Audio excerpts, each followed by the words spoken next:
नमस्कार दर्शक बंधु, आपण मानकु मो चैनल रे बहुत बहुत स्वागत। श्रीकृष्ण कहती रेखा गुड़ी को अणदेखा करंतु नहीं। जदि से गुड़िक कपाल रे देखा जाए तेबे यह असुविधा आड़ को नहीं जाए। जदि से गुड़िक मुहरे देखा जाए तेबे यह बार्धक्य आड़ को नहीं जाए। जदि से गुड़िक भूमि रे देखा जाए तेबे यह विभाजन आड़ को नहीं जाए। एवं जदि से गुड़िक संपर्क रे देखा जाए तेबे यह संपर्क रे फाट सृष्टिर कारण होता है। जीवनर सबुठारु मूल्यवान जिनिस हेउछि वर्तमान। जदि यह थरे चली जाए तेबे दुनियार समस्त संपत्ति यह को फेराई आनी परिबो नाही। तेणु आपणकर वर्तमान को अर्थपूर्ण करंतु एवं आपणकर चिंताधारा सकारात्मक रखंतु। जीवन रे जेते समस्या थाउ ना काहेकि चिंता करिबा द्वारा सेगुड़िक बड़ हो जाए। नीरव रहिबा द्वारा सेगुड़िक ह्रास पाए। धैर्य रखिबा द्वारा सेगुड़िकर समाधान हुए एवं प्रार्थना करिबा द्वारा सेगुड़िक अंत हुए। केही जणे कहिथिले जेतेबेले ईश्वर प्रत्येक कणिकारे विद्यमान तेबे मंदिर काहेकि जा। बहुत सुंदर उत्तर। खरार मध्य पवन बहे किंतु छाईरे बसिबा द्वारा खुशी मिलिथाए।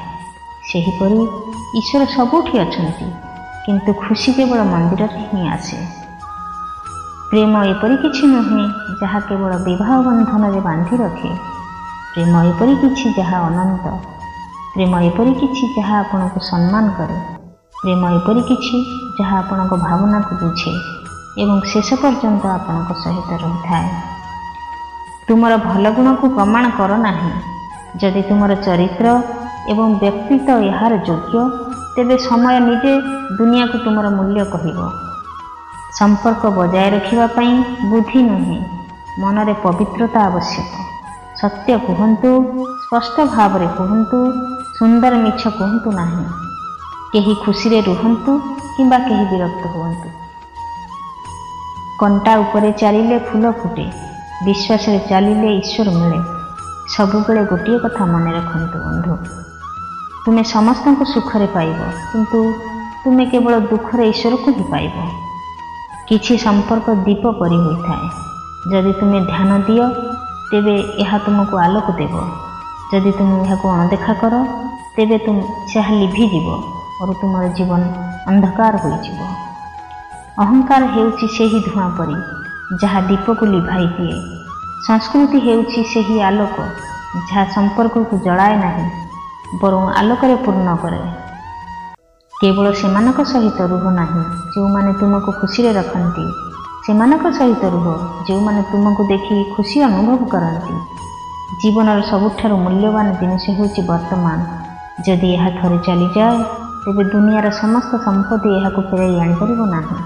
तेणु आपणकर वर्तमान को अर्थपूर्ण करंतु एवं आपणक चिंताधारा को सकारात्मक रखंतु। जहा परिवर्तन करा जाई परिबो ताहा परिवर्तन कर। जहा परिवर्तन करा जाई परिबो नाही ताहा ग्रहण कर। जहा ग्रहण करा जाई परिबो नाही ता ठारू दूर ही जाओ किंतु सब बेले निजको खुशी रख। तुमर जहा अछि सेही तुमर दुनिया। सेथिरे खुशी रहिबा सिख। कारण जदि तुमे विश्वास करूछ जे तुमे ये दुनिया पई किछि नुह किंतु किछि लोकंक पई तुमे तांकर समग्र दुनिया। यही तो जीवन। जीवन अच्छी तो समस्या भी अच्छी। समस्या पई बाट भी अच्छी। निजको दुख करिले समस्यार समाधान होई परिबो नाही। तेणु हसी हसी समस्या को सामना करबा को पड़िबो। जीवन रे बंचिबा को पड़िबो। जो माने सत्य पथरे चलंती सेमानकु प्रायतः समालोचनार पथररू रक्त बाहर करबा को पड़िथाय। कारण कटु सत्यर दंशन मिछर मिठास अपेक्षा बहुत तीव्र। दक्षतार शक्ति एवं मूल्य टंका अपेक्षा बहुत बड़। लोक माने तुमर टंका छड़ाई नहीं पारिबे किंतु तुमर दक्षता नहीं। जीवन रे केबे तांको भूली जाओ नाही जे तुमको सबुदिन सबु समय रे मने पकाउथाय आउ ता निजठु भी अधिक भल पाउथाय। केबे ताकू कंदा नाही जे तुमको कांदुथिबार देखि निजे कांदी पकाए।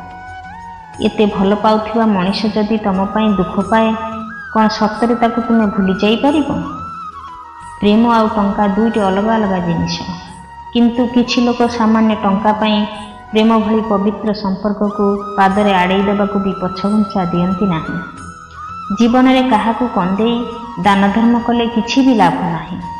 ଯଦି ଦୁଃଖୀ ମଣିଷଟିଏ ମୁହଁରେ ହସ ଫୁଟେଇ ପାରିଲ, ତେବେ ତୁମକୁ ମନ୍ଦିର ଯିବାକୁ ପଡ଼ିବନି। ଜାତି ଦେଖି ପାଣି ପିଇବା ଲୋକ ରକ୍ତର ଆବଶ୍ୟକତା ପଡ଼ିଲେ ଯେକୌଣସି ଲୋକଙ୍କ ଠାରୁ ରକ୍ତ ନେଇଥାନ୍ତି। ଦୁଃଖ କଷ୍ଟ କେତେ ଭାଗ୍ୟବାନ, ଯାହାକୁ ପାଇ ଲୋକେ ନିଜ ଆପଣାର ଲୋକଙ୍କୁ ମନେ ପକାନ୍ତି। ଆଉ ଧନ ସମ୍ପତ୍ତି କେତେ ହତଭାଗ୍ୟ, ଯାହାକୁ ପାଇ ଲୋକେ ନିଜ ଆପଣାର ଲୋକଙ୍କୁ ଭୁଲି ଯାଆନ୍ତି। ସମସ୍ତେ କହୁଛନ୍ତି ଦୁନିଆ ବଦଳି ଯାଇଛି। କ'ଣ ସତରେ ବଦଳି ଯାଇଛି ଦୁନିଆ? ଲିମ୍ବ କ'ଣ ତାର ପିତାକୁ ଛାଡ଼ି ଦେଇଛି? ଆମ୍ବ କ'ଣ ତାର ମିଠା ସ୍ୱାଦକୁ ଛାଡ଼ି ଦେଇଛି?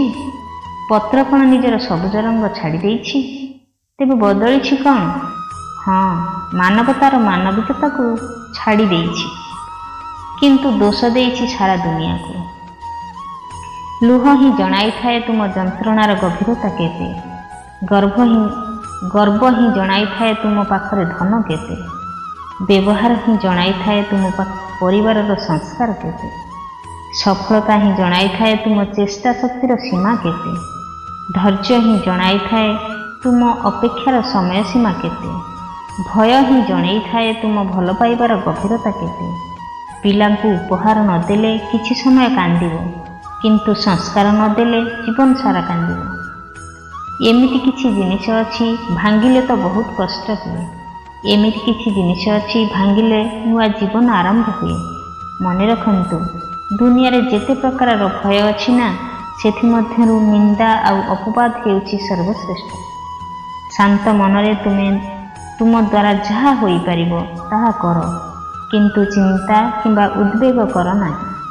ଥରେ ମାତ୍ର ବାପାଙ୍କ ହୋଟେଲରୁ ବାହାରି ପଡ଼ିଲେ ହିଁ ଜଣାପଡ଼େ ଦୁନିଆର ମୁଠାଏ ଭାତର ଭ୍ୟାଲୁ କେତେ। ଜୟ ଜଗନ୍ନାଥ ସାଙ୍ଗମାନେ। ଭିଡ଼ିଓଟି କିପରି ଲାଗିଲା ନିଶ୍ଚୟ ଆପଣ କମେଣ୍ଟରେ ଜଣାଇବେ। ଧନ୍ୟବାଦ।